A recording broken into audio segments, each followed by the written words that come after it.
مرحبا أصدقائي عشاق كرة القدم. أنا بيهس وهذه قناة MBY سبورت. موضوعنا اليوم هو عن 10 لاعبين تحدوا الظروف التي ولدوا بها من فقر ونقص في الحاجات، وشقوا طريقهم رغم المعوقات إلى النجاح والعالمية، آملا أن تجدوا في هذا الفيديو محفزا شخصيا يساعدكم على القيام بالمثل وتحدي كل الظروف الصعبة في سبيل تحقيق الحلم.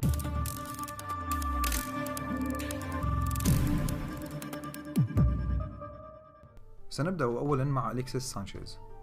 يقول أليكسيس والذي تربى يتيم الأب: عائلتي كانت فقيرة للغاية. كنت اعتدت أن أغسل السيارات مقابل بعض النقود، أجمعها فوق بعض لأشتري حذاء ألعب به. ويكمل قائلا: ذلك الوقت كان صعبا للغاية. كنت أحاول فقط النجاة من يوم لآخر. كنت أقوم بالشقلبات في إطار استعراضات أكروباتية لأحصل على 50 بيزو، وفي بعض الأحيان ألاكم في حلبات الملاكمة غير الشرعية لأكسب قوت يومي. أما ثانيا فنذهب لعند لوكا مودريتش. يقول توميسلاف باسيك مدرب لوكا مودريتش في طفولته: عائلة مودريتش كانت فقيرة للغاية. لم يكن لديهم المال لشراء الملابس أو لشراء حاميات الأرجل للوكا. لقد صنعت له زوجا من الخشب، وفي الحقيقة ما زلت أحتفظ بهذا الزوج. لقد خبأته لأني كنت على ثقة تامة أن مودريتش سيصبح نجما في المستقبل. ويقول مودريتش نفسه: لقد كان وقتا صعبا علي وعلى عائلتي. لا أريد أن أتأثر بتلك الذكريات المؤلمة، ولكن لا أريد أيضا أن أنساها. ثالثا أندرياس إنيستا. يقول الرسام الإسباني: لقد وفر أبي المال لمدة 3 أشهر ليشتري لي حذاء من إنتاج شركة أديداس، فكلما نظرت إلى هذا الحذاء أتذكر أين نشأت وإلى أين أنتمي، فأنا حقا فخور بماضي.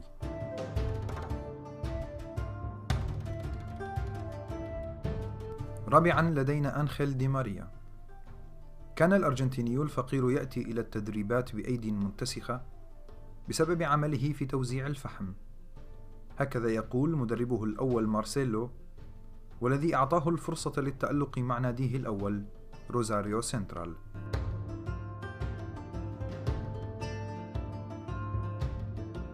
أما خامسا فداني ألفيز. كان ألفيز يساعد أباه منذ الطفولة في التقاط الشمام، بالإضافة إلى أعمال المزارع في ولاية باهية، قبل أن يلعب لنادي الولاية باهية ويتمكن من الفوز بدوري الولاية. وبفضل تألقه انضم لمنتخب البرازيل تحت 20 سنة، وشارك في مونديال الشباب في الإمارات في عام 2003.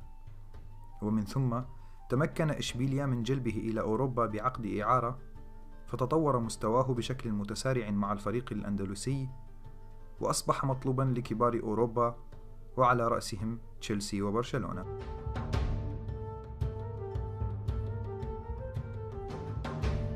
سادسا المحارب الأرجنتيني تيفيز. يقول تيفيز: لم يكن لدينا أحذية رياضية، وكنا نستخدم كرة تنس بالية مغطاة ببعض الأكياس للعب. وأضاف وهو يظهر ابتسامة حزينة بعض الشيء: لم ألمس كرة قدم حقيقية بشكل مطول حتى بلغت عامي 11. وأضاف أيضا: إن كرة القدم التي تلعبها مع أصدقائك في الشارع هي أجمل شيء على الإطلاق.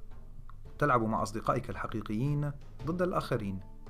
ويضيف ضاحكا: ولكن إذا أغضبت أحدهم فهددك أنه سيضع الكرة في فمك، فاعلم أن هذا سيحدث.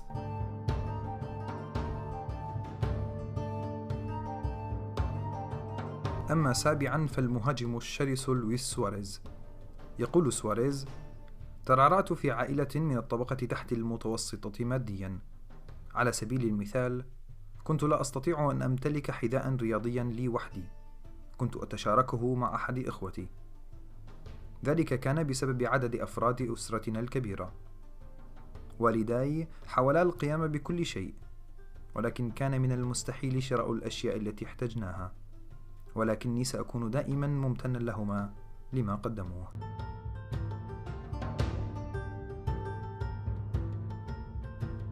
أما في المركز الثامن فيأتينا الفرنسي فرانك ريبيري، والذي سمى نفسه لاحقا بلال ريبيري. ولد هو الآخر لعائلة فقيرة نسبيا في جنوبي فرنسا، ويقول حول هذا: لم أكن أتخيل نفسي لاعبا، كنت أحاول تعلم حرفة البناء من أحد الأقارب لأنني خفت من البطالة عند الكبر، مثلي كمثل الكثيرين في حينا. ولكنه الآن ينعم بثروة تبلغ تقريبا 55 مليون يورو، بعدما وثق في نفسه محاولا محاربة كل الظروف، بعدما شق طريقه عن طريق النادي المحلي لمدينة بولونيا.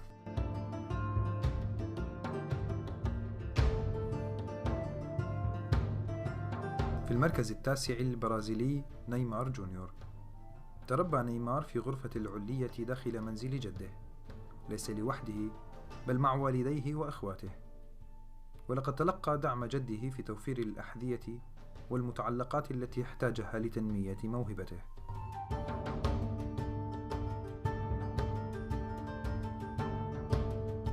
أخيرا وليس آخرا كريستيانو رونالدو. يقول رونالدو: عندما كنت في 7 من عمري أخبرت أبي أني أريد منزلا كبيرا كمنزل ميشيل جاكسون. نظر إلي وقال: هذه أحلام مستحيلة. أما الآن فلدي منزل أكبر حقا، ولكنني أريد فقط أن يعود أبي.